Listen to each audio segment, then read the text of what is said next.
Žiarislav Švický je publicista a spisovateľ, ktorý už 10 rokov žije, pracuje a rozíma na samote v stoličných vrchoch. Od detstva chcel bývať v dome na zemi a do ústrania prírody odišiel po rokoch života v mestách. Ďaleko v horách si vytvoril svojský salaš, kde býva v spoločnosti koní, kôz, oviec a psov. A prečo sa tak rozhodol žiť? Lučné trávy kvitnú blaho voňavé, v lesoch hajoch hvízda vtáčia hudbička. Keď sa rozhodne človek žiť na samote, tak spravidla je to preto, že ho znechuťuje niečo na civilizácii. Takže tak to bolo. Človek niekedy, keď je akože v tom veku okolo tej 20-ky, tak je rád v meste, lebo má veľký výber, hej.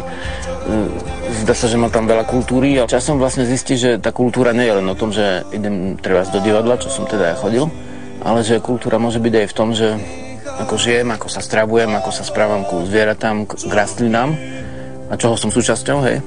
Žiarislav teda býva na samote ďaleko v horách v symbióze nielen s prírodou, ale aj s jeho zvieracím osadenstvom. Žije tak v absolútnom pokoji, chránený od všetkých vonkajších ruchov. Ale ten pokoj to je asi najbližšie slovo k šťastiu. Vlastne to bolo miesto, kde ja som prišiel, nikto nežil, bolo tu pusté, vlastne všetko zarastené krovinami a nikdy blízko nebol žiadny sused a žiadne veľké ruchy.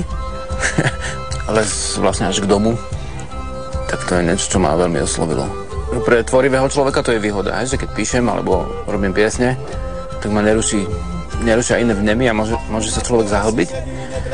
Druhá vec je, že je tu čistá voda, čo dnes nie je bežné, ktorá vlastne priamo tu pramení. Dá sa tu vypestovať čistá strava, hej. A je tu čistý vzduch. Cítiť tu aj ten duch toho lesa.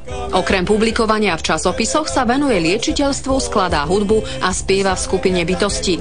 Osamelý sa rozhodne necíti, veď každé leto a jeseň organizuje tábory pre ľudí, ktorí si chcú oddychnúť od civilizácie a hľadajú duševnú rovnováhu.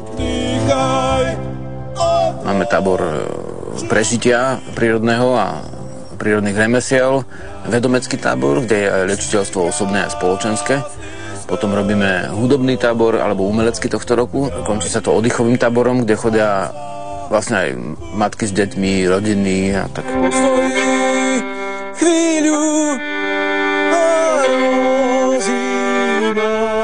Dva razy do mesiaca vlastne človek ide na väčšinou koncert, alebo je to koncert a nejaká prednáška.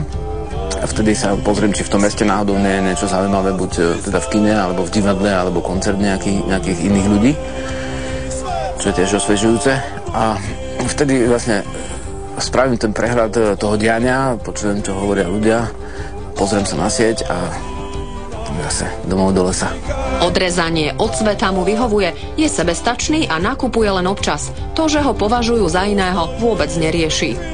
Môže byť taký náhľad alebo názor, že človek, ktorý vyzerá ako ja a hovorí ako ja, je divný, hej. Nič proti tomu nemám, lebo v podstate koreň slova div nie je nič zlého, ale v zásade z môjho hľadiska napríklad je divná táto civilizácia, alebo ani nie divná, ale čudná. Treba nosím odev, v ktorom sa cítim dobre, hej. Ten odev ma neškrabe, nekuše, neskrtí ma, v podstate žijem ako cítim. A to sa mi zdá, ak toto je divné, tak dobre, berem to, ale to je úplne moja prirodzená divota, hej.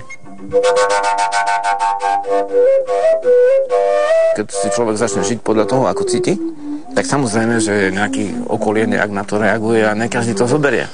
Ale nakoniec, koho zoberie každý? Sú ľudia, ktorí sú normálni a sú nešťastní, hej.